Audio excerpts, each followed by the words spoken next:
Boa noite, irmãos. Paz. Bom, estamos aqui agora mais uma vez no estudo de dispensações, né? Hoje está aqui o Renato, o Lucas, o Sérgio, para nós conversarmos e aprendermos sobre dispensações. A semana passada nós estávamos falando sobre a dispensação da promessa, né? E nós vamos dar uma rápida relembrada, uma pincelada, né? Sobre a dispensação da promessa e depois nós vamos partir para a dispensação da lei. Tá certo? Paz, irmãos. Antes de entrar, então, da dispensação da lei, é um comentário interessante a respeito da aula passada, que ficou faltando eu fazer esse comentário, que a chamada de Abraão, né, a aliança que Deus faz com Abraão, a gente não comentou na aula passada, mas vocês podem verificar que esta aliança ela é reforçada por Deus na vida de Isaac, ela é reforçada na vida de Jacó, depois de Israel, né?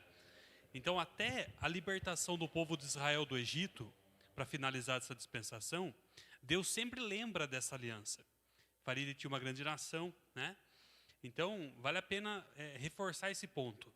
Às vezes a gente fala muito de Abraão, mas Deus estendeu esta aliança para os patriarcas também, para Isaac, para Israel, tá? Então, você vai encontrar muito isso em Gênesis. Deus sempre repetindo a aliança que ele fez com Abraão, para Isaac e também para Israel. Amém? Paz, irmãos. Fazendo um comentário também importante sobre a última aula. Alguns pontos aqui que eu até anotei, né, assistindo. Alguns pontos bem interessantes, que são alguns obstáculos ali que teve para a promessa se cumprir. A gente vê ali, por exemplo, Ló, né, que estava ali com Abraão, e o Senhor até diz para que Abraão se desprendesse de Ló. Então a gente vê esse obstáculo que foi Ló. A gente vê também quando Abraão, Abrão e Sarai, eles estão no Egito, né? Ali também é mais um obstáculo da promessa e que é vencido. Também no capítulo 15, quando a gente vê Abraão ali, ele fala que ele não tem nenhum herdeiro, ele apresenta Eliezer como nascido ali na casa dele, como então herdeiro. E o Senhor fala, não, vai ser alguém que virá da sua descendência. E o Senhor está falando ali de Isaac, mais um obstáculo. Na verdade, ali não era uma apresentação, né, Lucas? Ali, na verdade, ele estava realmente falando com Deus e ele fala para Deus, na verdade, um queixume. Fala, Senhor, mas o herdeiro meu está sendo Eliezer. Ele estava perguntando para Deus a respeito da promessa mesmo que Deus havia feito para ele, né? Então, ali eu acredito que essa questão, quando ele fala sobre Eliezer, ele está falando para Deus realmente, como assim, até hoje, o Senhor me encheu de bens, eu estou riquíssimo, estou abençoado, mas o maior sonho da minha vida, que é o meu herdeiro, ainda não veio. Quem vai herdar tudo isso aqui é Eliezer, que é o meu servo fiel da minha casa, né? Então, acho que a palavra, para mim, a apresentação, parece que seria mais realmente, não uma apresentação como Eliezer, como herdeiro, mas seria uma queixa talvez de Abraão. Eu acredito. Um desabafo. Um desabafo. Né? Isso E a gente vê ao longo, né, da promessa muitos acontecimentos. Ismael, né, que ali é uma tentativa ali de talvez Abraão tentar. Eu já vi alguns pregadores falar isso, tentar ajudar o Senhor, né, adiantar a promessa e ali vem então Ismael, que não era de Sara, que a promessa estava sobre Abraão e Sara. Mas é interessante, Lucas, que você falando isso daí, que você vê sempre quando tem esse desvio, existe uma linha humana, lógica, não é totalmente absurda. Então, existe uma linha humana lógica que eles seguiram e que nós, muitas vezes, queremos seguir também. Porque que Deus falou para Abraão? Deus falou, Abraão, você terá um filho. Até então, não estava claro que seria de Sara. Então, Sara imaginou, se é filho de Abraão, pode ser de Abraão com Agar, que é filho dele. Depois, Deus fala claro, nítido para ele, não, será com você e Sara, é essa descendência que será. Então, eles seguiram talvez uma linha lógica da época, não só por ter Agar, Mas porque aquele pensamento, se Abraão vai ser pai, e eu não posso gerar, e a minha serva pode, então está tudo certo. Quem sabe é por esse caminho que Deus vai operar. E eu creio que talvez nessa situação é que eles chegaram e colocaram ali, então, Agar como uma progenitora da bênção. Posteriormente, Deus acaba deixando muito claro para Abraão que não seria com Sara a descendência dele, quando ele fala que Sara ri, né, até ali. Falou, tá certo? Para mim, assim, o que fica muito claro nessa dispensação é o que Deus quer realmente através de Abraão, que é através da família, da nação de Israel, através de Abraão, que fosse o exemplo para todas as nações do mundo. Ali seria uma referência, era uma nova nação. Através de Abraão seria criado, porque Deus já está vendo lá na frente a criação do Estado de Israel, para que as nações do mundo fossem alcançadas pela salvação. Sim, realmente é o momento onde Deus começa a escolher um povo dele exclusivo aqui na terra. Ele separa um povo, né? Israel escolhe ali Abraão como um povo exclusivo dele. Mas também, Sérgio, é uma outra realidade que qualquer ser humano podia fazer parte da nação. Que jeito? Através da circuncisão. Se a pessoa estivesse lá, realizasse a circuncisão, ele estaria adotando daí o Deus Yahvé como seu Deus, as mesmas coisas que bênção que estava sobre Abraão estaria sobre eles, e também as mesmas ordenanças, né? Então eles poderiam sim também circuncidar-se e ser também ali participantes da mesma bênção.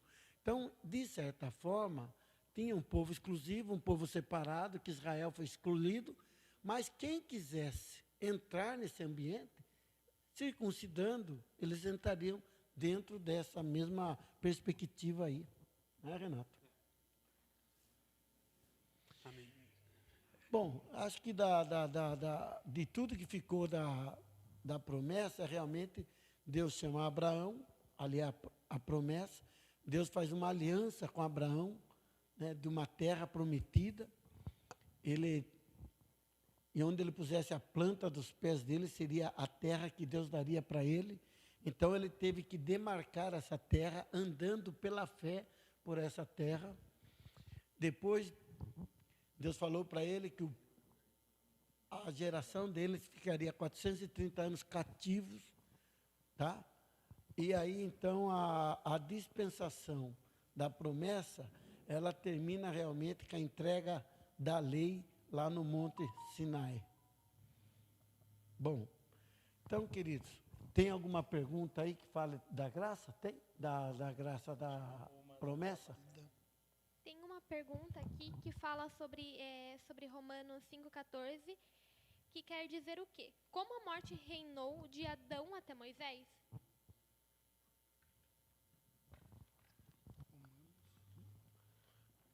Romanos 5. Sim. Essa pergunta ela está mais vinculada realmente à graça. Ali, quando Paulo está falando, ele está falando realmente da lei, né? Porque a lei não poderia salvar. A lei realmente, ela mostra para o homem o pecado, mas ela não é suficiente para salvar. Então, quando Paulo fala da morte aí, ele estava falando que a graça, é sempre a graça a salvação. Então, ele está falando a respeito da lei, que a lei, por si só, ela não salva. Pelo contrário, como ela condena o homem, ela mostra para o homem o pecado, ela acaba gerando morte e não vida. Tá? Então, acho que é nessa perspectiva, não sei se é isso que a pessoa está querendo perguntar. É que o texto fala, por um homem vieram o pecado e a morte, e por um homem também veio a graça que superabundou ao pecado. Isso daí eu vou deixar para falar sobre a graça, porque isso é um estudo tremendo sobre justificação e exige da gente um detalhamento bem maior, porque quando você lê Romanos, tudo que está falando no arcabouço de Romano, você vê que é um termo jurídico. Tem réu, condenação, advogado, juízo, julgamento. Tudo ordenamento jurídico, justificação, justo. Então, essa passagem... Porque, na verdade, os romanos, inclusive o nosso direito é baseado no direito romano. Se tinha alguma coisa assim que eles eram especialistas, era na lei. Sim. Então, todo arcabouço que tem aqui, na verdade, de Romanos, nós vamos ver um estudo importantíssimo na dispensação da graça, que chama-se justificação. Ali nós vamos deixar claro da justificação, santificação, né? Como essas coisas se harmonizam dentro do plano de salvação. Aí, porque hoje em dia existe muita confusão nesse quesito. Então, querido da live, nos acompanhe. Mais tarde você vai, quando chegarmos no ponto, você vai ver, vai ter umas dúvidas aí sanadas, tá? Se é essa questão que você levantou, de Adão, entrou o pecado por um homem, e por um homem saiu o pecado, né, que é Jesus, tá? Bom, vamos começar então a dispensação da lei, certinho? Vocês estão aqui? Sim. Estão aqui? Amém. Dispensação da lei. A dispensação da lei, ela dura 1430 anos. A dispensação da lei, ela começa em Êxodo 19, tá? E ela vai até o Calvário, quando Cristo fala que tudo está consumado, ali estava tudo consumado, a obra. Então, ali começa-se uma nova etapa, uma nova dispensação. Tá certo? Então, a dispensação da lei, ela vai desde o êxodo do Egito, a hora que o povo de Israel sai do Egito, até a crucificação de Cristo. Então, a lei, ela foi dada por Moisés, a graça, a salvação veio através de Jesus Cristo. Então, a lei é recebida por Moisés lá no Monte Sinai, e a hora que ele recebe aquela lei ali, tem uma coisa muito importante, porque quando ele recebe a lei, há uma mudança radical em Israel. Israel até então era um povo. Um povo não tem uma constituição, não tem uma lei, não tem um exército, não tem um rei. E nós vamos ver aqui na lei, que quando Deus entrega a lei, Israel deixa de ser o povo e passa a ser uma nação com leis civis, morais, religiosas, né, militares. Tudo isso está no compêndio quando eles saem do Egito e começa essa nova vida aqui de liberdade, embora no deserto, mas ali Deus já começa a dar uma configuração diferente, porque lá no Egito eles não tinham leis. Eles eram escravos, Eles eram não escravos, tinham direito nenhum. Sim. Agora, quando Deus dá a lei para eles, Deus estava dando para eles, então, uma nova categoria, que era de nação. Vale dizer, pastor, Oi? que a lei, né, para o povo não foi somente os 10 mandamentos. Os 10 mandamentos praticamente seria a Constituição. Sim. Porque depois vieram todas as outras leis, instruções, né, Sim. para que realmente regesse o povo.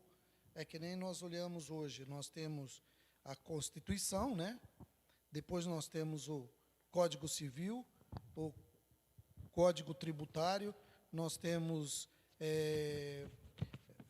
o Código do Consumidor, o Código Penal, quer dizer, e todos eles têm que estar em conformidade com a Constituição. Sim.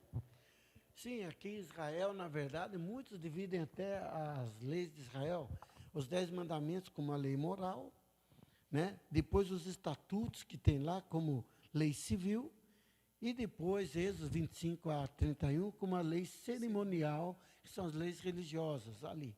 Então, há dentro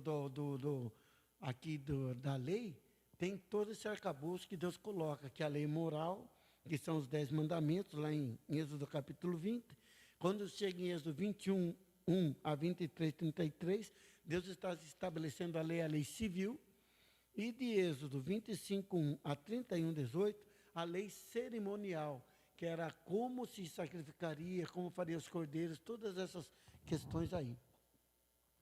E quando chega na lei, qual o objetivo, qual o propósito divino na lei? Ali, né?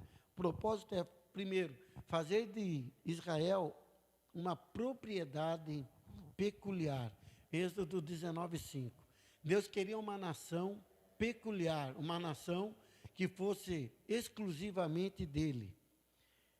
Então, toda a terra pertencia ao Senhor, todo ser humano pertence, mas ele queria uma nação peculiar, uma nação exclusivamente dele, para que ele pudesse trabalhar, também que a linhagem messiânica desse continuidade, né?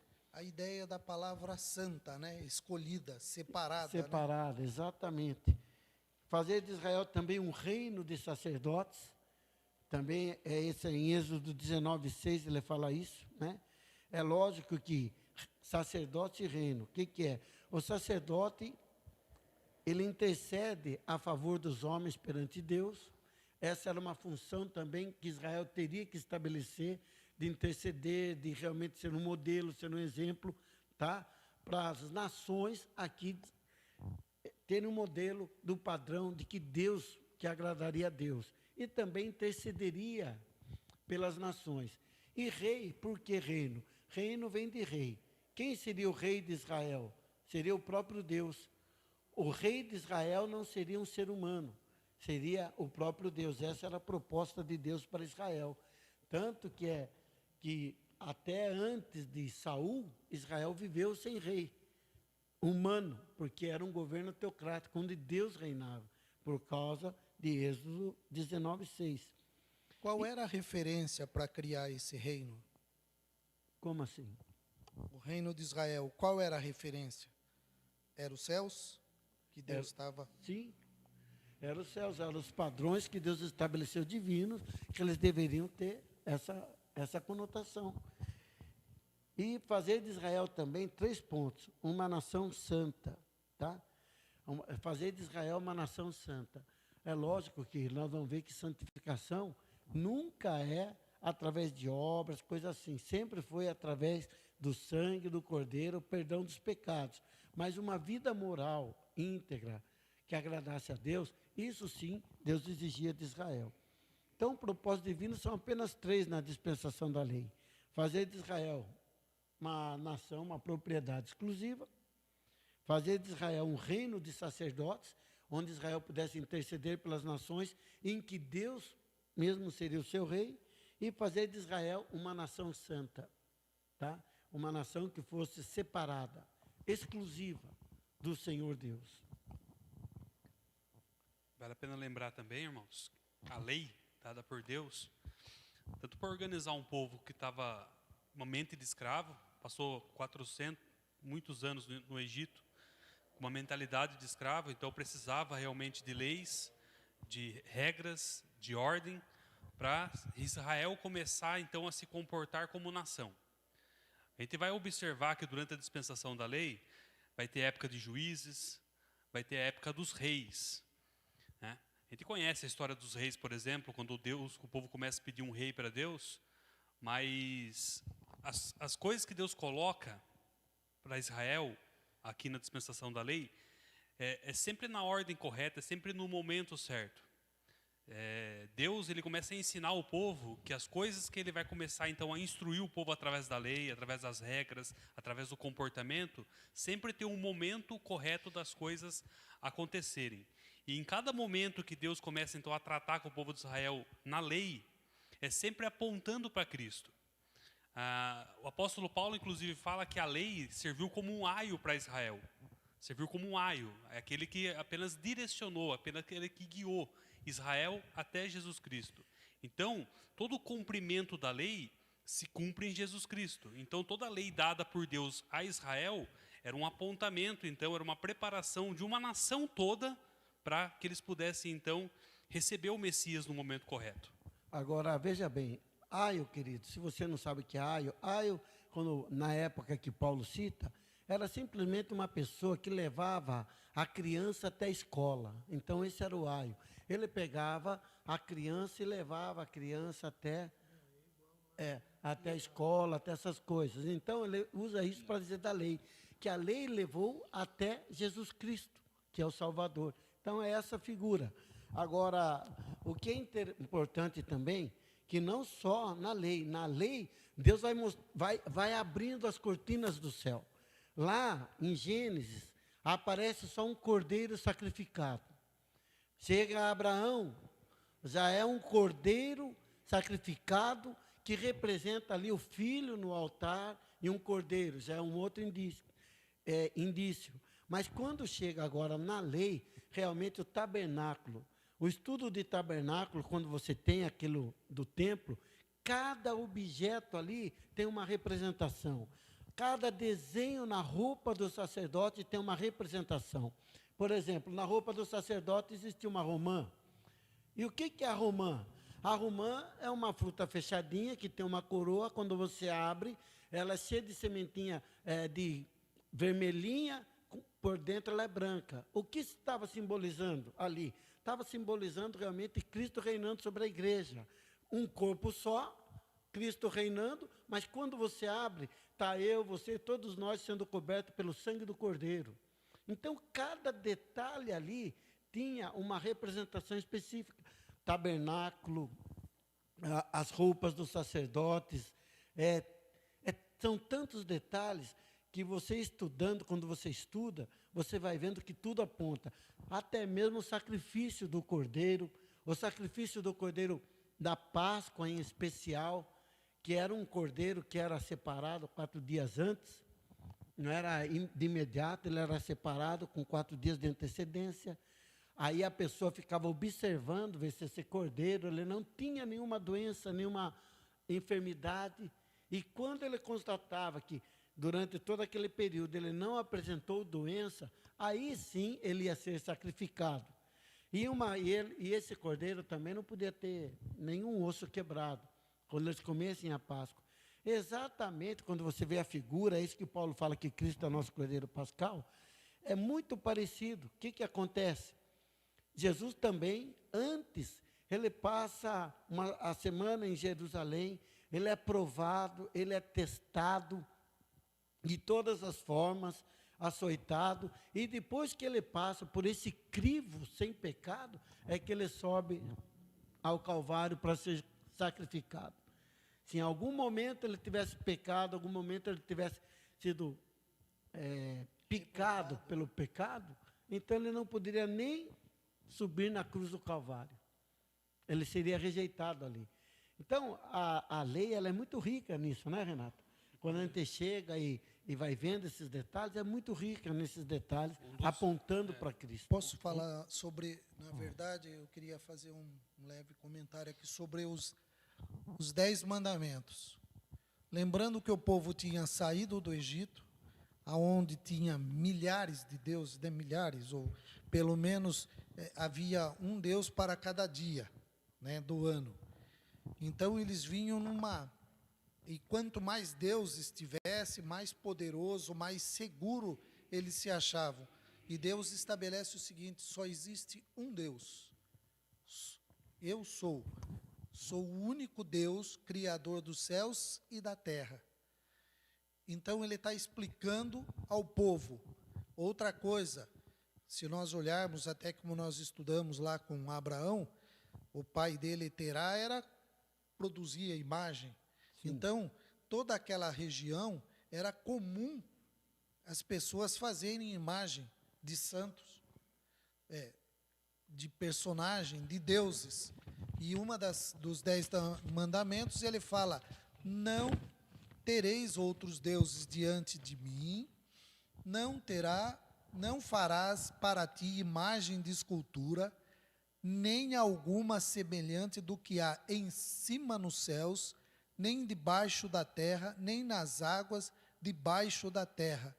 Nem te encurvarás a elas, nem as servirás, porque eu, Senhor teu Deus, sou Deus zeloso, que visito a maldade dos pais nos filhos até a 3ª e 4ª geração daqueles que me aborrecem. Na verdade, quando Deus fala, ouve Israel, o Senhor teu Deus é o teu único Deus, isso daí, na verdade, é o Shema judaico. Todo criança judeu, todo judeu, ele repete essa frase continuamente, para que isso fique muito marcado no seu coração, no seu espírito. Então, aí estava o Shema judaico, ouve Israel, o Senhor teu Deus é o teu único Deus. Então, aí vai acompanhar a nação de Israel durante toda a sua trajetória.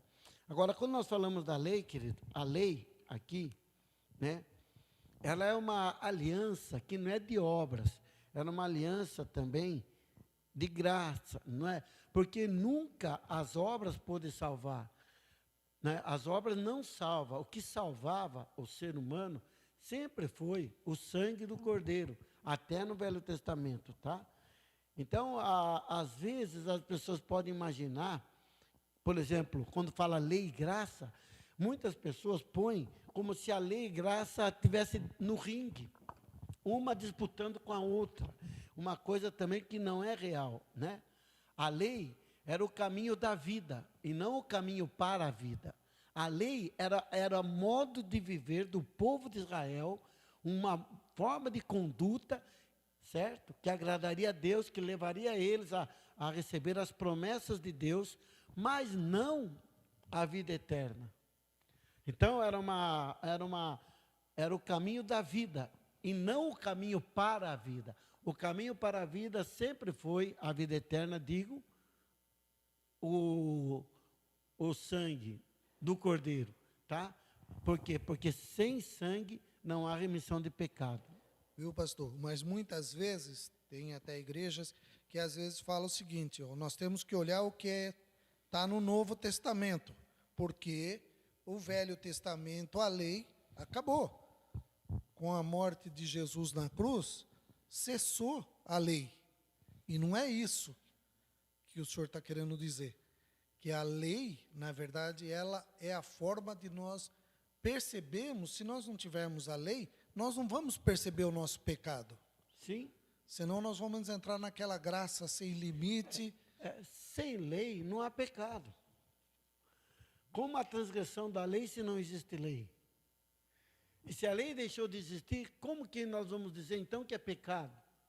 Então a lei, quando diz assim, a lei acabou, não. Você não pode matar ainda, você não pode roubar ainda, você não pode me dizer falso testemunho ainda, você não pode adulterar ainda, você não pode ter outro Deus ainda, você não... A lei, ela permanece. Então, muita gente, essa confusão, às vezes a pessoa faz, e eles dizem, e se a gente não tomar cuidado, a gente, sobre isso que você falou, Sérgio, não, Cristo aboliu a lei, o Antigo Testamento é um período, o Novo é outro. Não, querida, a Bíblia é um complementa o outro. Os dois agem nas suas devidas funções, tá? A graça também veio com o Calvário. No Calvário houve manifestação da graça, mas a graça veio desde o princípio. Paulo diz que o Cordeiro foi morto antes da fundação do mundo. Então a graça, ela, até mesmo quem morreu no Velho Testamento, você fala, mas como que era salvo se Jesus não tinha vindo? Como é que era? Aí que está a questão. Eles eram salvos, aquele cordeiro simbolizava Cristo. O sangue derramado ali não era touro de bode. Hebreus, você vai ler Hebreus? Romanos 5:13. Romanos também, pode ler Romanos então para nós. 5:13 fala o seguinte, porque antes de a lei ser dada, havia pecado no mundo, mas o pecado não é levado em conta quando não há lei. Então, a lei teve que existir. Mas, por exemplo, como é que a pessoa era salva? Como se Jesus não tinha vindo? Todo mundo do Velho Testamento, Abraão foi salvo pelas obras, Moisés foi salvo. Não, todos eles foram salvos mediante o sangue. Aquele animal que eles sacrificavam, quando Deus olhava aquele animal, ele não viu o animal, ele vê Jesus Cristo no Calvário, porque Deus é eterno. Então, quando se fala de eternidade, quando se fala de Deus, não é igual nós que estamos vendo aqui, não. Deus, ele já vê lá na frente. Então, eles foram salvos crendo no Messias que viria. Nós somos salvos crendo no Messias que já veio. Certo? Então, a situação sempre é o Messias. Eles acreditavam no Messias que viria e traria vida e perdoaria os pecados. E nós acreditamos no Messias que veio. Então, a graça sempre imperou.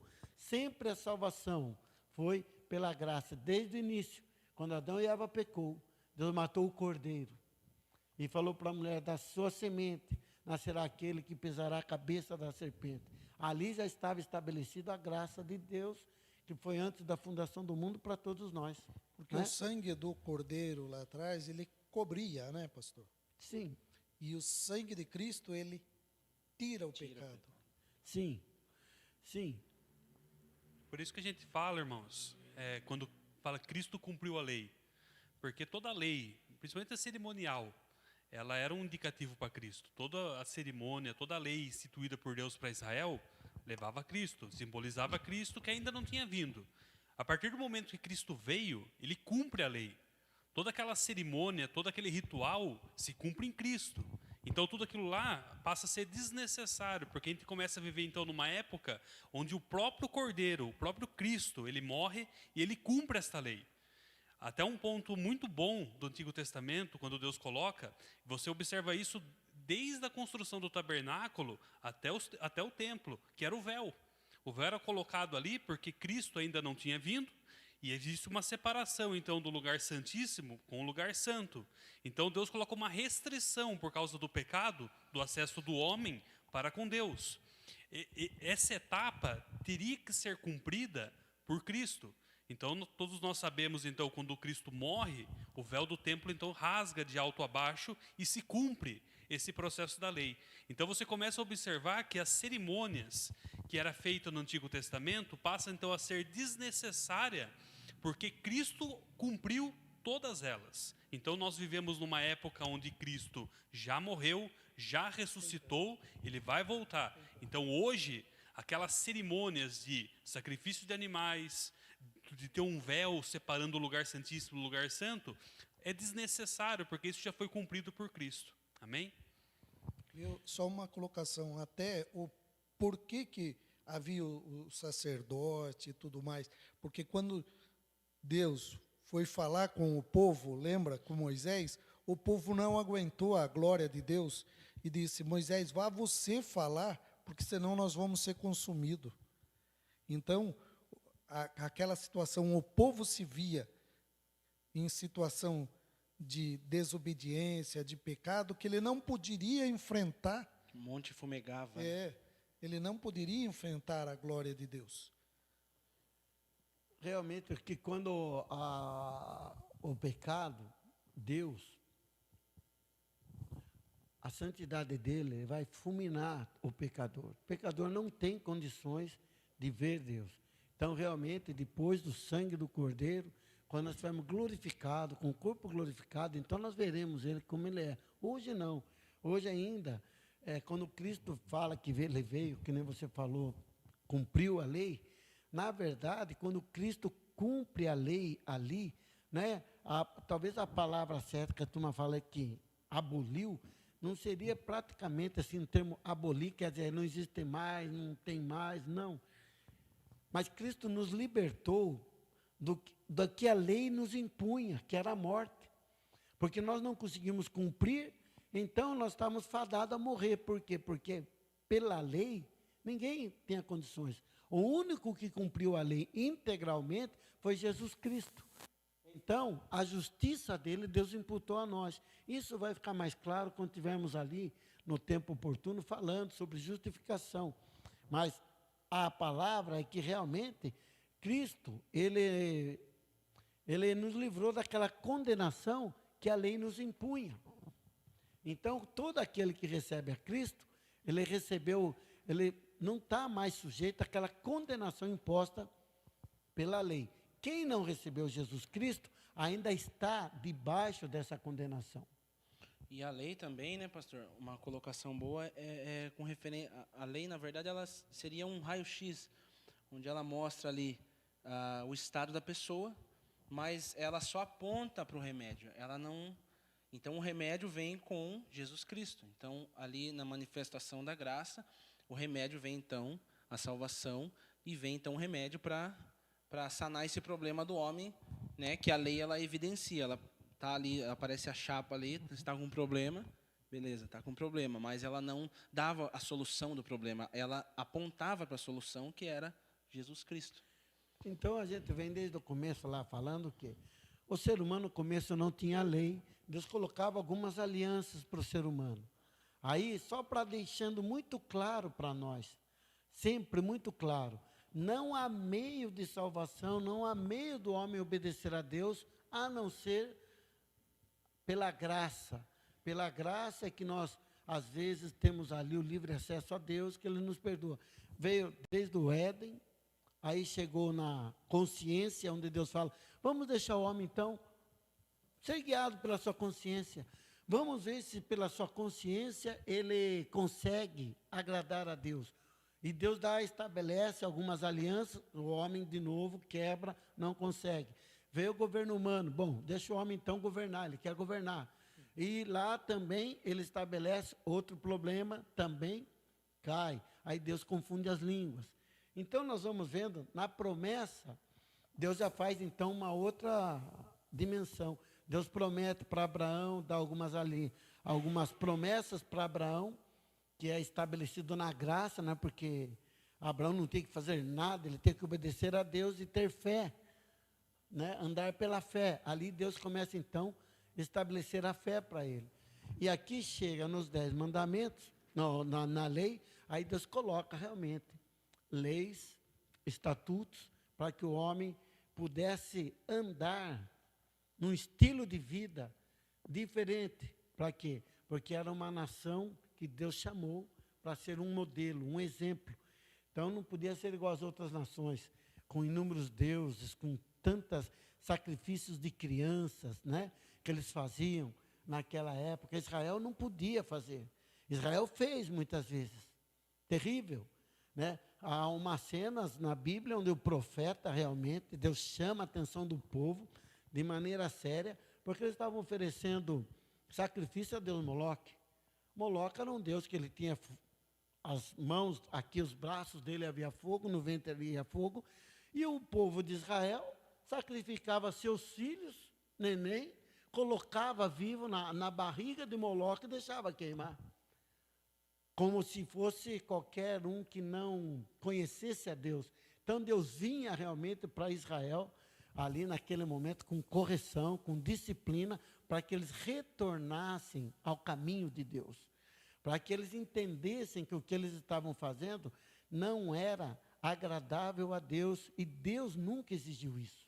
E era tão diferente a nação de Israel dos outros povos, pastor, que a lei comportamental, a lei assim, de não matarás, não furtarás, toda essa lei, ela permanece até hoje e ela rege as leis dos países. A lei moral hoje é a lei que Deus estabeleceu em Israel, lá no Antigo Testamento. Você vê que os outros povos tinham leis totalmente diferentes, mas hoje, com todas as nações conversando, o que eles entram em consenso é realmente o que é moral, o que é certo, é exatamente as leis que Deus estabeleceu no Antigo Testamento, provando realmente que Deus era o único Deus, porque Ele estabeleceu aquilo que é moral para o ser humano, aquilo que o ser humano reconhece. Não, isso está certo. Não, isso está errado. Por mais que o ser humano desobedeça e faça aquilo que é contrário, dentro dele, ele sabe o que é certo e o que é errado. Ele sabe que se eu desobedecer essa lei, se eu desobedecer isso que Deus falou, eu estou infringindo, eu estou fazendo aquilo que é contra a minha humanidade, contra o que está dentro de mim. Então aí você percebe realmente que Deus realmente é o único Deus, porque foi o único Deus que estabeleceu um modo de vida que rege as nações hoje, né? Sim. Então, querido, a lei, algumas pessoas até têm algumas dúvidas sobre questões da lei, né? Alguns falam, não, tem que guardar a lei, porque a lei...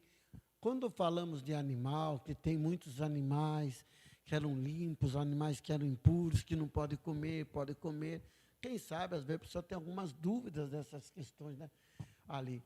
Para nós, aqui, o que nós cremos, que quando chega que a lei, que esses animais realmente, Jesus muitas vezes falou que o que contamina o homem não é o que entra pela boca, e sim o que sai do homem. Jesus sempre deixou claro que o que contamina o homem é realmente o que se passa no coração dele. Então, Paulo fala que o estômago é para a comida. Então, muitas vezes, as pessoas têm algumas ideias sobre algumas pessoas, não posso comer isso. E quando a pessoa fala, não é só que ela está visando saúde, visando algumas coisas. Ela fala de um jeito que, se ela fizer, eu estou pecando contra Deus e Deus não aceita isso daí. Não vou ser salvo. Mas quando Deus, ele não iria usar, eu penso, uma analogia com Pedro, sobre quando desce aquele lençol, uma analogia onde ele ia falar para Pedro, não, agora é pecado. Não é essa a questão, né? Mata e come. Deus estava ali já realmente dando ao homem essa faculdade de você poder realmente desfrutar disso daí. Não quer dizer que a pessoa não pode comer, que isso daí. Então, tem sim amparo bíblico para você poder se alimentar. Agora, se a pessoa quiser falar, não quero, porque eu quero me abster por causa da minha saúde, aí é outra coisa. Aí você pode comer só peixe, você pode comer outras coisas, mas é uma coisa... Hã? O Rogério só comia salsicha. Isso. Mas é uma coisa da pessoa, né? Aí, mas não que tenha alguma coisa bíblica, né? Para falar, não, isso daqui é contrário a Deus. Não é, querido. Então... A não ser aquelas coisas que permaneceram, né? Sangue sufocado, o sangue muito bem lembrado, a carne sacrificada, aquilo que é sacrificado aos ídolos. Então, isso permaneceu. Sim.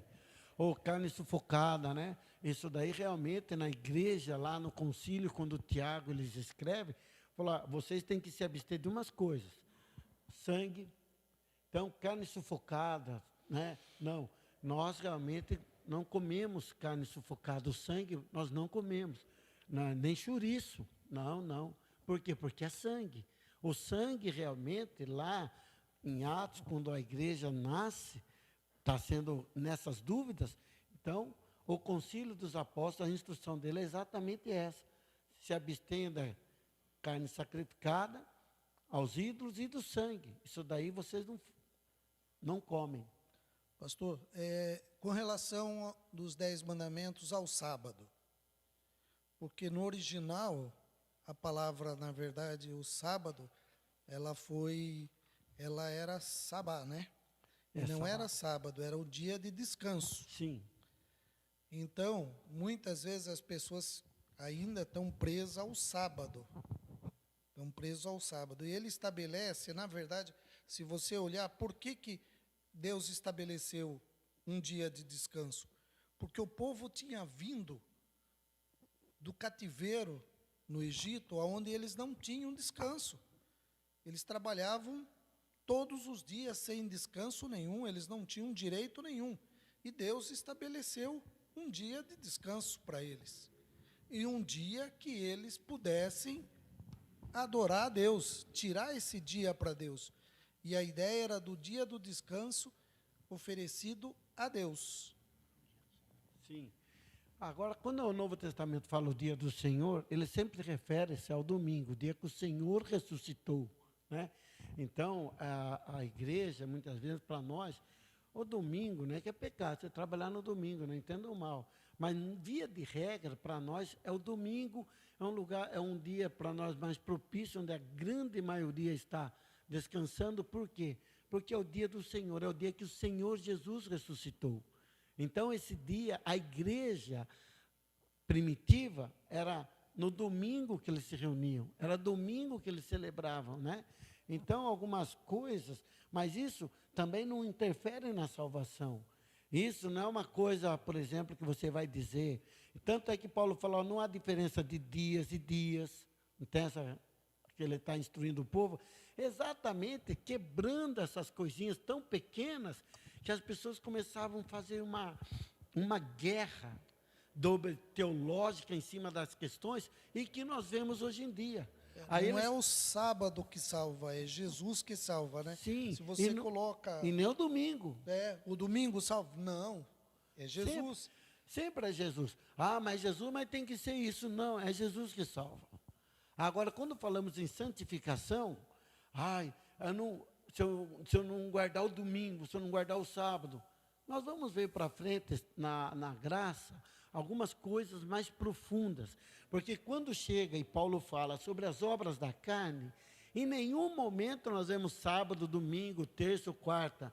Nós vemos coisas puramente ali, interior, que as obras da carne, prostituição, lascívia, orgulho, são Inveja. outras, inveja, avareza, é outra conotação. E quando fala do fruto do Espírito, também não tem coisas exteriores. A mesma coisa, é roupa, não é? Que ele está falando, o que, que é? Ele fala, o fruto do Espírito é paz, é longanimidade, é benignidade, mansidão, fé, temperança, domínio próprio, amor, alegria. Isso é os fruto do Espírito.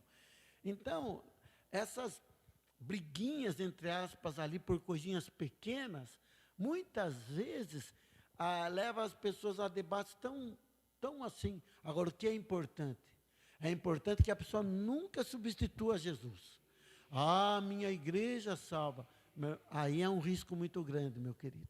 Ah, porque eu tenho Jesus, mas se eu não sair na rua pregar o evangelho, também está errado, querido. Não é obras, é Jesus.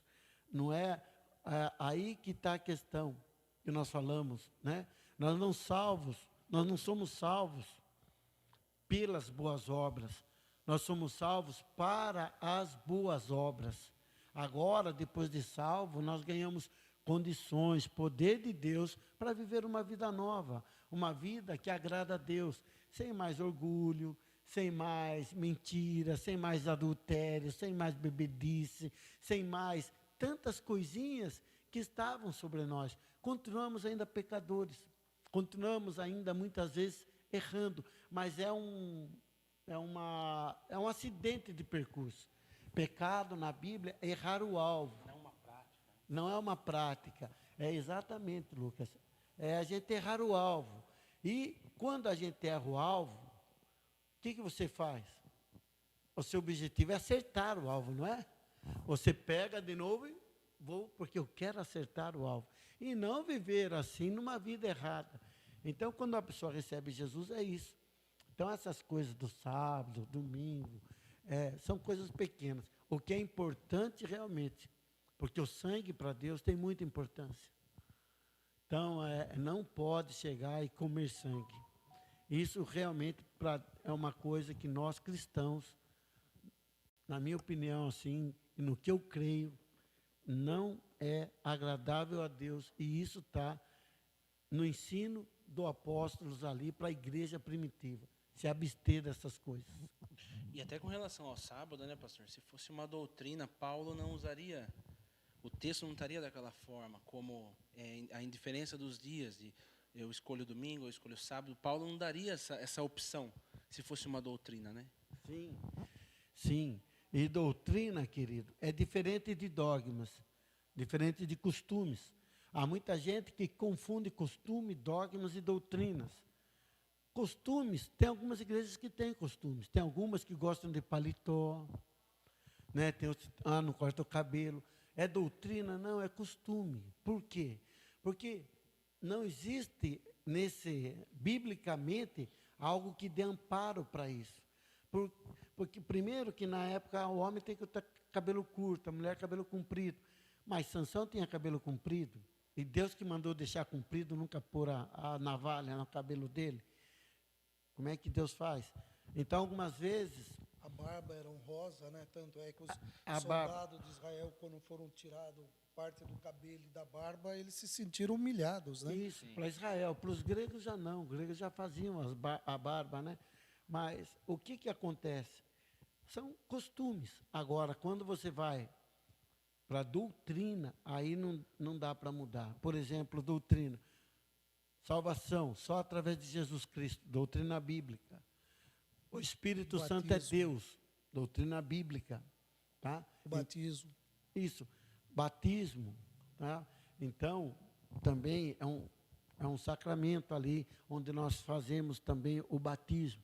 Então, doutrina, querido, sobre céu, sobre o inferno, são coisas que são doutrinárias.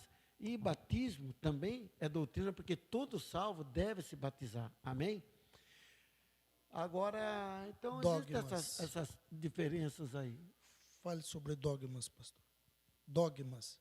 Dogmas uma hora eu vou dar um estudo mais detalhado sobre isso, mas dogmas está relacionado a coisas que a igreja cria, uma determinada igreja cria, e ela põe o dogma dela, onde você é sujeito à obediência. Agora, se você entrou nessa igreja, você deve obedecer os dogmas dela. Se não for, antibíblico. Se for antibíblico, aí já é mais complicado.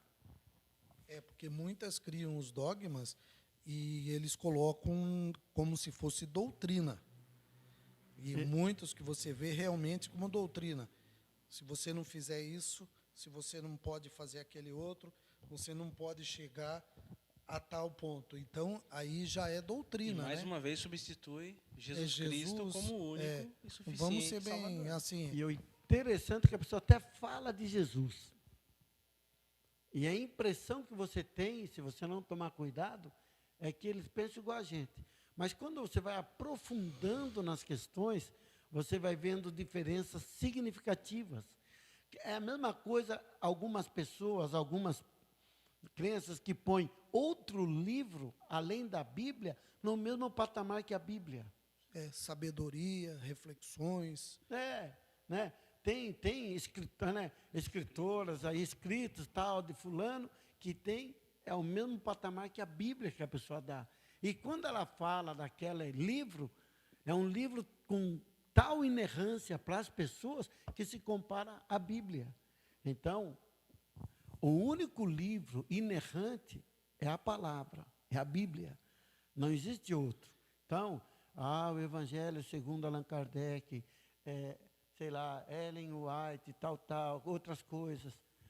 Meu irmão, esse é o livro que é inerrante. Esse aqui é a verdade de Deus, tá?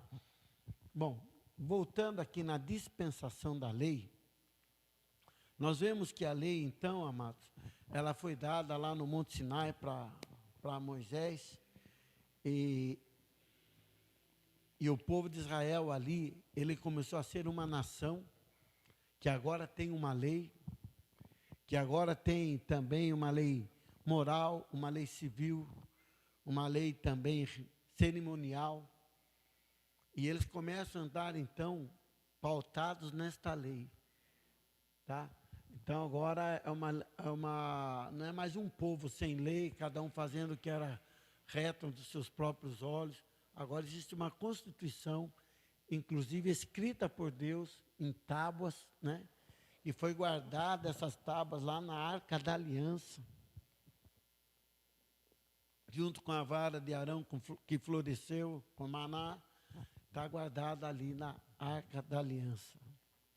Bom, falar alguma coisa? Interessante, irmãos. Um dos momentos mais assim, intensos para Israel nessa dispensação da lei foi a época que Israel foi levado cativo para a Babilônia. Israel, por um momento, ele ficou 70 anos preso, cativo, em terra estranha, longe da sua terra natal. E por um momento, então, talvez muitas pessoas pensassem assim, está tudo perdido. Tudo aquilo que Deus estabeleceu na dispensação da lei para Israel se perdeu aqui. E a gente observa que, após os 70 anos do cativeiro, Neemias, Esdras, Zorobabel, Josué, né, junto com Zorobabel, pessoas que realmente voltaram para a terra de Israel e reconstruíram toda essa questão da lei novamente. Então você vê que, enquanto a dispensação não se encerrou por parte de Deus, Deus não colocou ponto final daquela dispensação, ela continua. Então Deus usa esses homens para realmente restabelecer novamente a lei em Israel, as cerimônias em Israel, Todas essas questões que pareciam estar perdidas no cativeiro da Babilônia, até que Cristo realmente viesse. Então, enquanto Cristo não veio na plenitude dos tempos, Deus ele não encerra a dispensação da lei. Essa dispensação ela se encerra realmente, então, quando Cristo cumpre, quando Cristo morre na cruz do Calvário. É importante falar também que dispensação não é uma doutrina, viu, querido? É um estudo sistemático da Bíblia, tá certo? Agora, outra coisa que você diz aí, quando Israel vai levado cativo, Israel acontece uma coisa também que é importante e significativa. Israel era uma nação só. Quando Salomão morre, Israel se divide. Então, Roboão e Jeroboão, né? Há ali você sabe a história, não vou ficar repetindo para não tomar tempo, mas Israel se divide. 2 tribos, Judá e Benjamim, fica com o filho de Salomão, no sul, Jeroboão, né? E 2, e 10 vai para o norte. Não, o filho de Salomão é Jeroboão ou Roboão? Eu também não lembro agora. Vê aí para mim. Para que, né? Eu sei que 2 vão para o norte, 2 ficam no sul, que é Judá e Benjamim, e 10 vai para o norte ali. Norte se estabelece a capital em Samaria e as 2 ficam com a capital em Jerusalém. Agora, Israel, ele cai em 582 a.C. nas mãos dos assírios, tá? A Síria vem, domina Israel. Aí Judá, né? Ele fica ainda mais um tempo, mas em 782 também ele cai na mão de Nabucodonosor. E aí então... Roboão, filho de Salomão, e Jeroboão, filho de Nebate. Então 10 fica com Jeroboão, que é filho de Nebate, e 2 fica com Roboão, que é filho de Salomão. Então, quando cai ali, essas 2 tribos, aí a Babilônia é uma ferramenta de Deus, eu acredito. Quando Deus fala para Abacuque, que Abacuque está lá falando, Deus fala, vou fazer alguma coisa, eu penso, que vai ser tremenda, Abacuque. O que Deus estava falando com ele? Que ele iria enviar um exército contra Judá. Mas como isso aí é tremendo? Tremendo por quê? Porque quando Judá cai na mão da Babilônia, a Síria também tinha caído na mão da Babilônia. Israel tinha caído na mão da Síria, a Síria cai na mão da Babilônia, e lá na Babilônia, Judá e Israel estão juntos. Então acaba a separação. Ali não tem mais norte, não tem sul. Quando eles voltam da Babilônia, não tem mais Israel e Judá. Volta a ser uma só nação. Então, Deus, embora ali ele permitiu que separasse as tribos, mas lá na frente, Deus já sabia que, de novo, os 2 se uniriam. Então, de certa forma, a Babilônia, esse cativeiro de 70 anos, acabou sendo uma bênção. Por quê? Porque essa história de Israel e Judá, pensa bem, os 2 em guerra, os 2 com Deus e Yahvé. Irmãos brigando, né? Isso não era nem um pouco agradável a Deus. Então, na Babilônia ali, Deus acaba unificando de novo Judá e Israel. Sempre Deus indo ao encontro do homem, procurando um remanescente que era fiel a ele. Sim. Que mesmo lá na Babilônia, o povo, os profetas continuavam a profetizar, a falar, a mandar o povo ter alegria, ao povo continuar crescendo, casar, dar-se em casamento, que mesmo nas situações mais difíceis, Deus estava olhando e procurando um remanescente fiel. Sim, e para também não gerar uma extinção, né? Israel não poderia ser extinto, porque que ânimo eu tenho se eu vou ter um filho que eu vou gerar mais um escravo lá na frente? Então, quer falar, não vou ter filho, não vou mais gerar nada, porque para levar essa vida. Então Deus fala para eles ao contrário, fala, plante jardins, case, dão casamento e vamos viver. Por quê? Porque Deus sabia o que ele estava fazendo. Na frente ali tem coisa abençoada para o povo de Israel. Então Israel, querido, a lei, ela começa ali no Sinai e vai até a crucificação de Jesus Cristo. Esse período que nós estamos estudando aí, depois da lei, quando Israel começa a transgredir as leis de Deus, de todas as formas, até a lei cerimonial, eles transgridem também.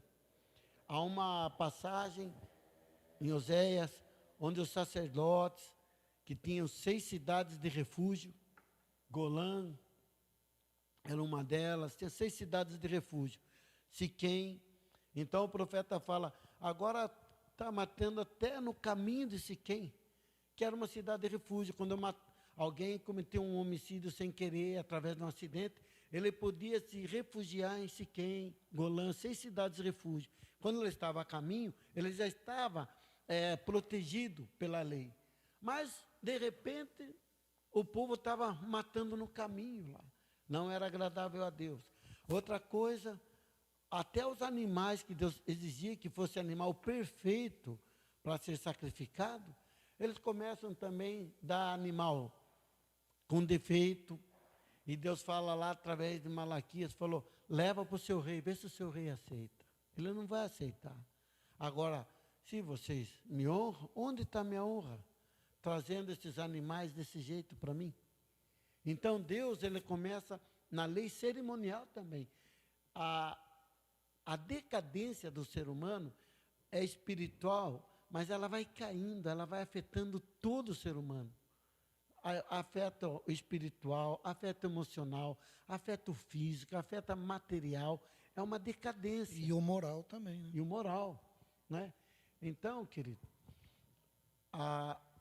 nós vemos a situação de Israel durante a lei, era uma situação problemática, mas a maior graça é que Deus não desiste de nós. Deus nunca desiste de nós. Pastor, só colocando, nós tivemos durante todo esse período, nós tivemos profetas, né? Profetas Sim. menores, mas teve um período no final, antes de Jesus, Malaquias, depois de Malaquias. depois de Malaquias, nós tivemos um período de 400 anos 400 de silêncio. anos de silêncio de Deus. Seria importante relembrar Exatamente, isso, né? 400 anos de silêncio, onde Deus não falava mais com o povo dele. Ele volta a falar com a voz que clama no deserto, João Batista, mas teve um intervalo de 400 anos, que encerra ali e Deus não fala mais. Nesse intervalo de 400 anos, tem também Macabeus, né? Macabeus, que Macabeus está na Bíblia católica. Macabeus significa martelo, né? Historicamente, ele foi importante, né? Porque Israel, se não existe essa revolta, Israel estava helenizado pela cultura grega, estava completamente já comprometido com a cultura grega. Então, Macabeus foi importante nesse contexto, onde ele realmente faz aquele levante, aquela revolta e impede essa helenização tão ferrenha que estava vindo sobre Israel. Mas, daí dizer que faz parte do cânon bíblico, ele não faz parte do cânon bíblico nem na Bíblia hebraica, nem no Tanakh, né? Então, mas esses 400 anos ele realmente existiu e foi onde Deus se calou, esperou, até quando viesse João Batista.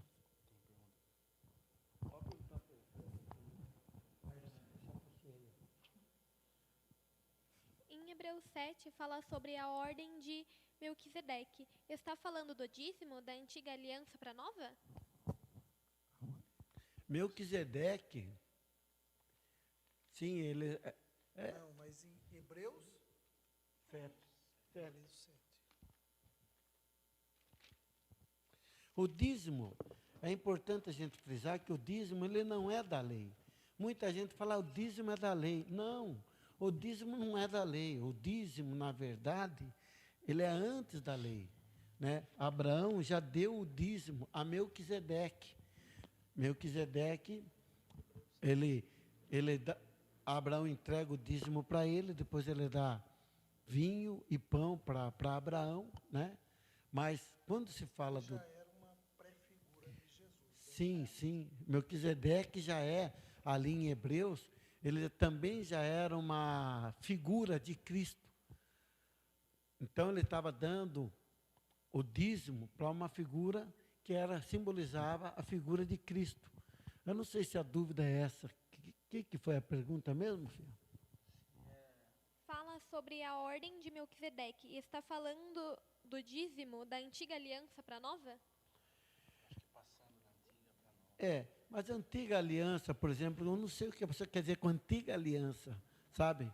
Porque as alianças, elas passam as dispensações e vão até hoje, sabe? Muitas promessas que eram referentes a Abraão lá na promessa, são válidas também, não questão das terras, mas é válida para Israel, e a igreja é tida como a nova Israel de Deus.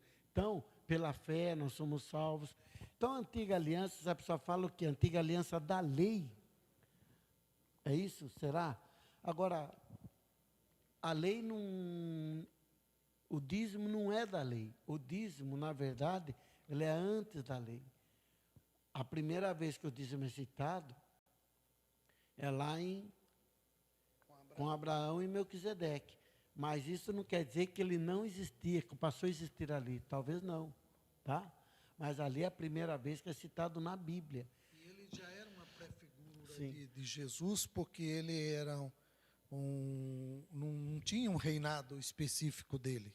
Sim, agora é lógico que o dízimo, muita gente fala, não tem mais não, o dízimo vigora na Bíblia até hoje. Não é que Deus... Eu acho que é esse o texto que fala que Levi, né, ele estava nos lombos de Abraão, não é esse texto de 7? Né? Sim. É que Levi estava nos ombros de Abraão e ele recebeu o dízimo. Então, realmente, é esse texto mesmo. Que quando ele recebe, então Levi estava com ele. Significa que o dízimo foi dado também para a nova geração, para a igreja também, como instituição dos dízimos. De tomar o dízimo do povo. É o versículo 10 que fala. O versículo 8. É só o versículo 8 aqui, também é interessante. Olha só. Aliás, aqui, os que recebem os dízimos são homens mortais. Paulo está falando aqui, Hebreus está falando para a igreja. Alguns falam, na igreja não existe. Olha aqui, olha o Novo Testamento. Aliás, aqui, os que recebem dízimos são homens mortais. Aqui, a igreja, ele está falando com a igreja aqui. Porém, ali o dízimo foi recebido por aquele de quem se testifica que vive. Lá quem recebeu de Abraão foi o próprio Cristo, figura de Cristo ali, Melquisedeque.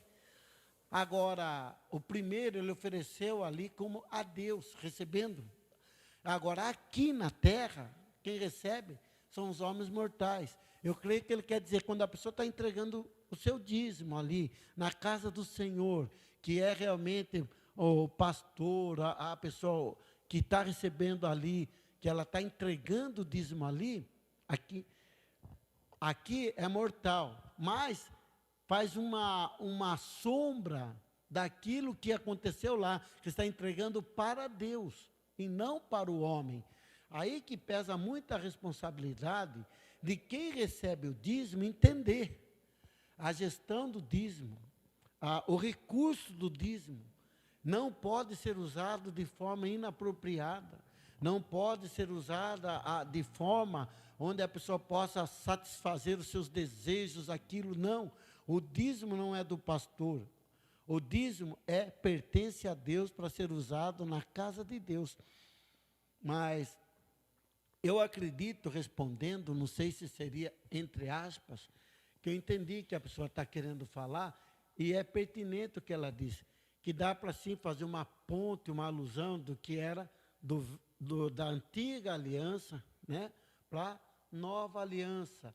Fala nova aliança no Calvário, né? É porque muitos dizem que é O coisa do dízimo Antigo foi Testamento, abolido, né? Mas aqui a gente já vê que era uma prática comum da igreja, Sim. desde o princípio. Mas muitos passam assim, como a igreja precisa se manter, tem ofertas, não tem mais o dízimo. Que falam que é da antiga. Da antiga, da lei. O Sim. dízimo seria da lei, e na Mas o verdade dízimo não vem é. antes da lei. É antes da lei. É antes da lei. E ele permanece, porque, na verdade, o dízimo é uma obediência, né? Sim. Agora, é lógico também, não é, eu não acredito também, às vezes, a pessoa não pode ser tão assim, chegar, não, se você não paga o dízimo, você não frequenta a igreja, não tem nada a ver uma coisa com a outra, querido. Também não quer dizer que se você não der o dízimo, você não é salvo. Salvação não é por obras. É essa que é a grande questão. Mas também é verdade que Deus, sempre a maior luta do ser humano, Jesus falou, é com mamon, é o dinheiro. O dinheiro é uma coisa séria. Porque se ele ocupar o lugar de Deus, é terrível. Então, quando a pessoa entrega o dízimo, ela está falando o que para Deus? Ela está honrando o Senhor. Fala, para mim o Senhor é mais importante do que o dinheiro. Agora, Deus, ele pede 10%. Não é 1, não é 13, não é 30, não é 9. É 10%, é o dízimo. Se a pessoa, uma vez a pessoa falou para mim, pastor, eu quero dar um dízimo de 20%. Eu falei, não, filho, então dá de 10%. Mas e os outros 10%? Eu falei, você faz como oferta. O dízimo é dízimo.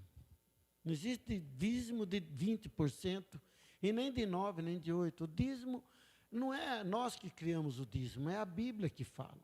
Né? Agora, existe uma promessa que Deus faz. Deus ele vai falando, depois ele passa, na lei ele fala sobre a questão do dízimo.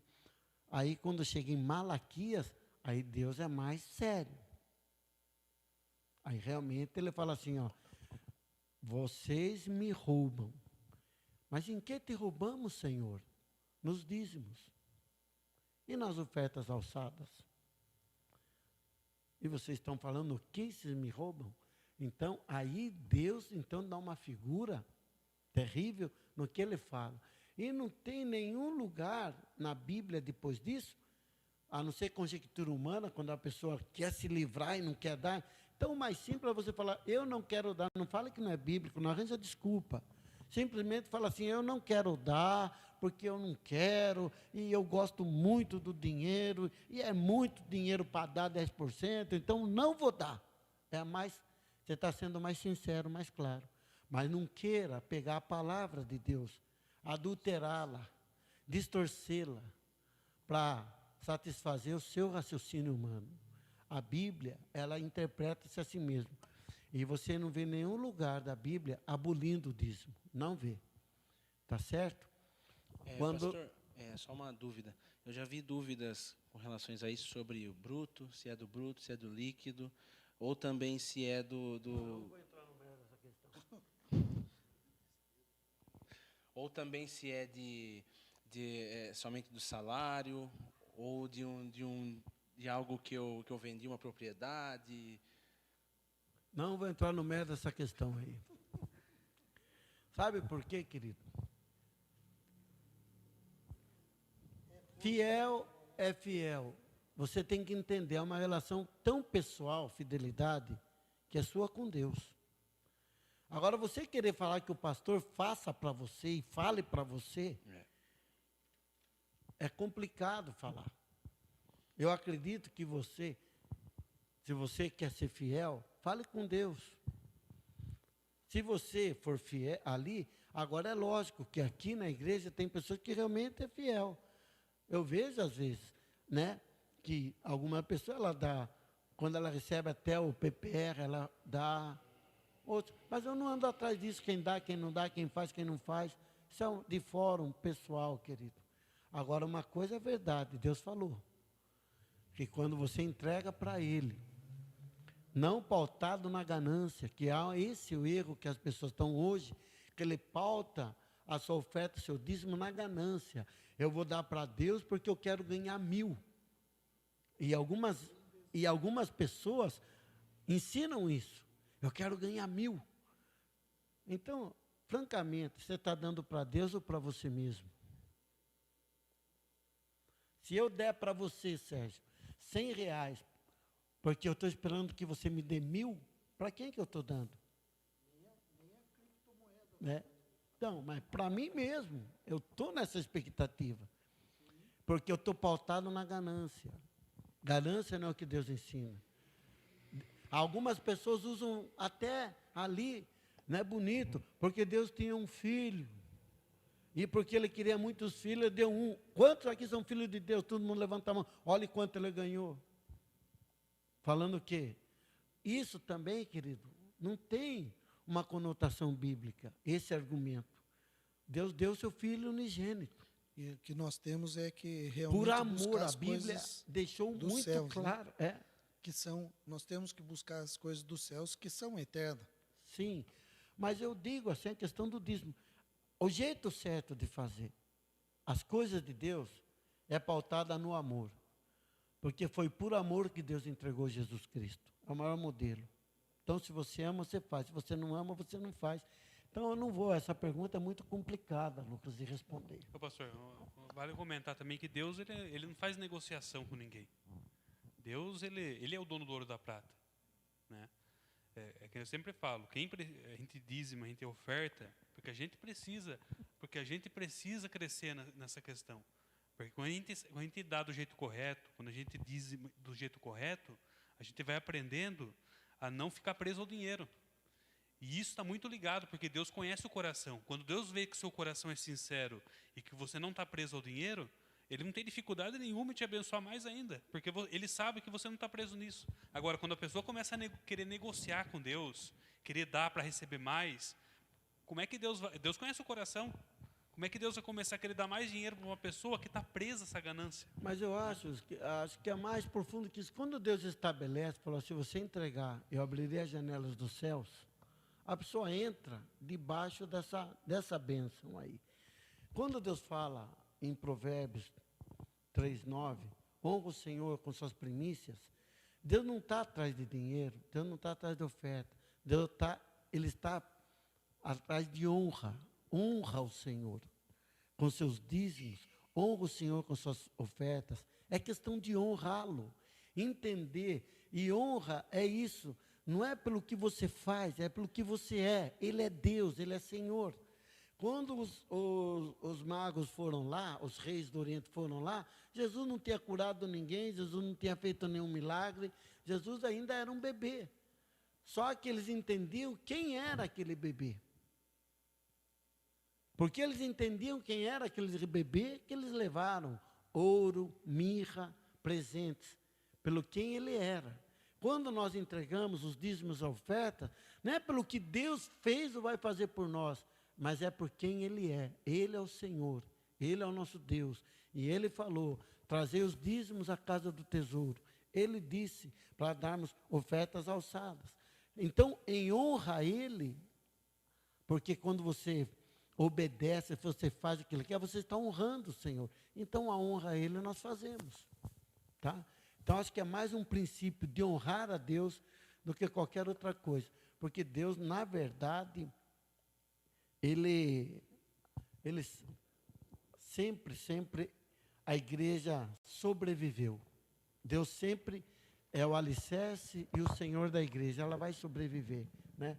Agora, a questão do dízimo é uma questão que muitos tentam usar a palavra, distorcer e falar contra, mas quando você olha no fundo, não tem respaldo bíblico para aquilo que eles estão dizendo, a não ser conjecturas humanas, pensamentos humanos, interpretações humanas dentro da palavra.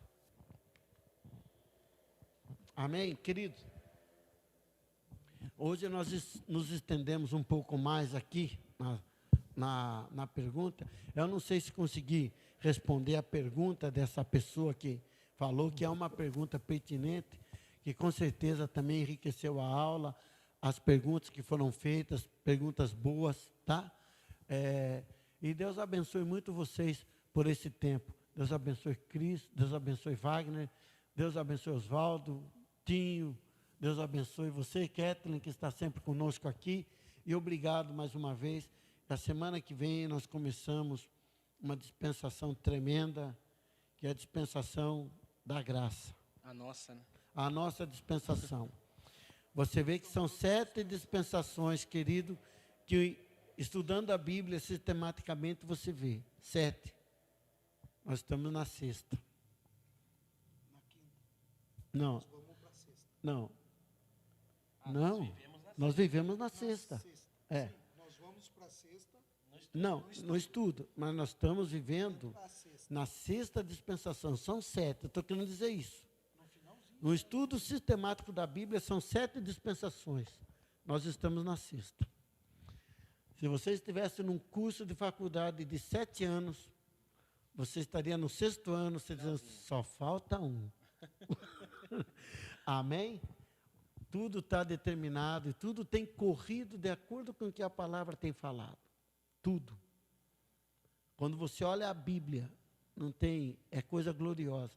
Um dia um aluno que estudava na USP, ele perguntou para mim, falou, pastor, por que você acha que nós estamos certos?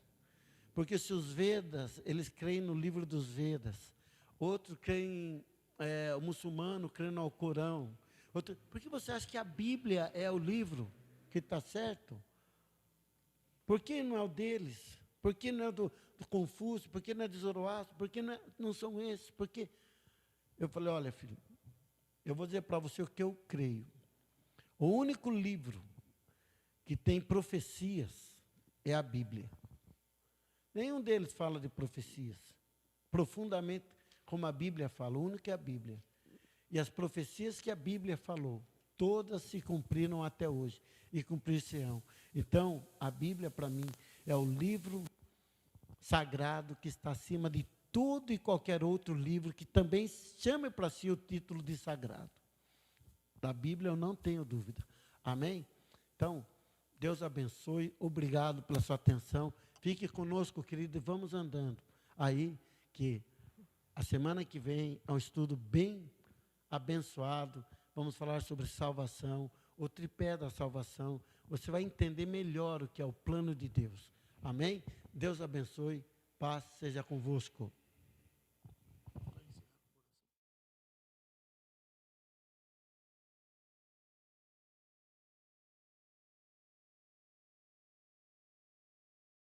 Sérgio, e o Sérgio vai orar para nós então. Senhor Deus e Pai, nós te agradecemos por esses momentos, Senhor eterno, ao qual, Senhor eterno, nós aprendemos mais da Tua palavra, Senhor.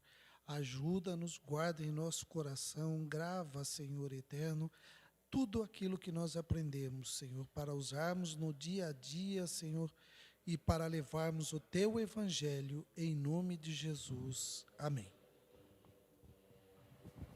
Amém.